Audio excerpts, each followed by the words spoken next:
Let's talk about what those visible symptoms of sunburn are really telling you, because I think people often dismiss the redness and pain as temporary discomfort without understanding what these symptoms actually represent in terms of long-term health risk. When your skin turns red after sun exposure, you're looking at vasodilation. Your blood vessels are expanding and bringing more blood to the damaged area. This isn't cosmetic. This is your body's emergency response to cellular injury. Those blood vessels are delivering immune cells, oxygen, nutrients, and signaling molecules to damaged tissue.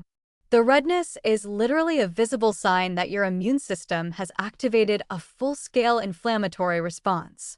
And as we've discussed in earlier segments, while inflammation is meant to be protective, it can become part of the problem when it's chronic or repeated. The pain is equally significant. You're feeling pain because nerve endings in your skin are detecting damage and sending warning signals to your brain. But more than that, the sensitivity and pain reflect the release of inflammatory mediators like prostaglandins and cytokines.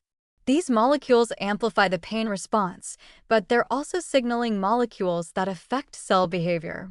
They influence whether damaged cells survive or die, whether inflammation continues or resolves, and whether tissue healing proceeds normally or abnormally. Research has established clear correlations between the number and severity of sunburns, particularly blistering sunburns that are visibly severe, and lifetime risk of skin cancer. But here's what's important. Those visible symptoms are markers of the invisible molecular damage happening beneath the surface.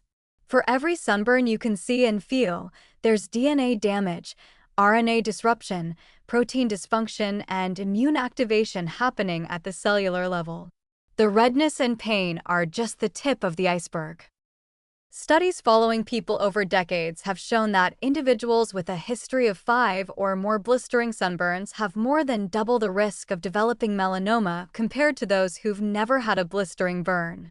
For non-melanoma skin cancers, the correlation is even stronger. Each visible sunburn is essentially logging another instance of significant cellular damage, another round of inflammatory response, another opportunity for mutations to occur and accumulate. But I want to be careful not to be completely fatalistic here. Yes, if you've had multiple severe sunburns in your past, your risk is elevated. That's the reality, and it's important to be honest about it. However, risk is not certainty. Most people who've had sunburns will not develop skin cancer because the body's protective systems are robust and usually successful at managing damage. What a history of sunburns does is shift your probability, making careful monitoring and future protection even more critical. The practical implication is this: treat those visible symptoms as the serious warnings they are. If your skin is red and painful, understand that you've crossed a threshold of damage that your body is now working hard to manage. Don't compound that damage with additional exposure. Give your cells time to repair, support that repair process with hydration and proper care, and most importantly, let it inform your future behavior. Those symptoms are your body's way of telling you that what just happened was significant, not trivial.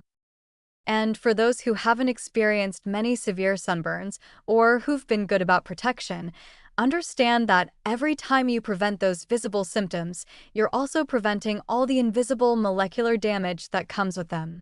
That redness you avoid by using sunscreen or seeking shade represents DNA damage you've avoided, inflammation you've avoided, and cancer risk you've reduced.